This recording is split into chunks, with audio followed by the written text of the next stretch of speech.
content drives a lot of what we do in education. It does. I remember, sitting through class, direct instruction, getting this information that was going to help me be a better learner. Or will it actually help us be a better learner? I remember as a principal when I interviewed new teachers and administrators, I said, hey, what do you teach? And I teach algebra, I teach biology, I teach chemistry. But the answer I was looking for was I teach kids or I teach learners. So we've always had this focus and affinity for content. I got to get through the content because it's in the curriculum.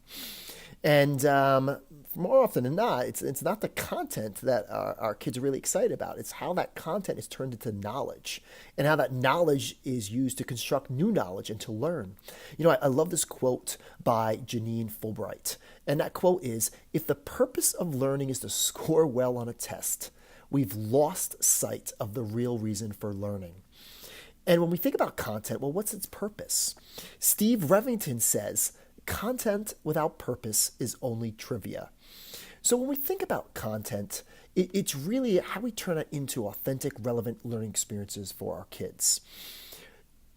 For content to be valuable, to be used to construct knowledge and then construct new knowledge, it's how our learners apply. Students don't need content per se. They need that content and the experiences in order to apply that content. So when we think about the theme of relevancy, if we really want content to be meaningful and to be turned into knowledge, there's three questions that we should always be asking ourselves. When we go into a classroom and we see our learners, can we determine, do kids know what they learned? Do they know why they learned it? And can they articulate how they will use it both in and out of school? So when we think about all the content that is inherent in textbooks, in curriculum, I'm not saying that content's not important, but when we look at content and how it's applied, we really want to turn it into vibrant learning experiences for our kids. Content is not learning. Delivering content just in isolation does not help our kids become a type of divergent thinkers that the world needs. So as we think about, this whole analogy to trivia, being a whiz at trivia might help a contestant on Jeopardy, but it has little value in the game of life. So as we think about the application model, when we think about content, how are kids using content to demonstrate what they know? What can they do with that content? How do they turn it into a lifelong experience? So as we think about the work that, I'm engaged in with schools across the world, across the country, let's look at content and let's go to knowledge taxonomy. And when we think about content, let's think about, again, how is that actually used by our kids? So when I think about all the things that our students learn, is it that our kids are not just remembering information? How can they use that knowledge from the content to explain ideas or concepts? Can the student actually use information in a new way? Can they apply it in a fashion that's meaningful?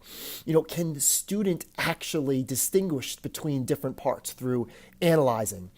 When we talk about evaluating, can a student justify a standard decision? Can students create new products or points of view? When we think about creation, that is the pinnacle of what we're trying to do, I think, when we're trying to move from students as content consumers to producers to demonstrate conceptual mastery, to demonstrate what they know, to demonstrate what they've learned. And it's not just thinking about knowledge taxonomy, it's how are kids using what the knowledge that they gleaned from the content to apply with one discipline, to apply across disciplines, to apply to real-world predictable situations, apply to real-world unpredictable situations. So again, the content is what it is. And when we think about technology and we think about access to information, our students can access content. You all can access content. If someone asks you a question that you do not know, if it is a low-level question, you will be able to Google that. But then it really is what you do with that information to come up with a new idea, to reflect on your practice and improve. That really enables you to evolve into a learner. So as I'm working through my thinking on this, and as I work more and more schools, we still see tons of content being disseminated. And I think that's the type of reflective question we have to ask ourselves. Do we want our kids to be consumers? Or do we want our kids to show what they can know, what they can do?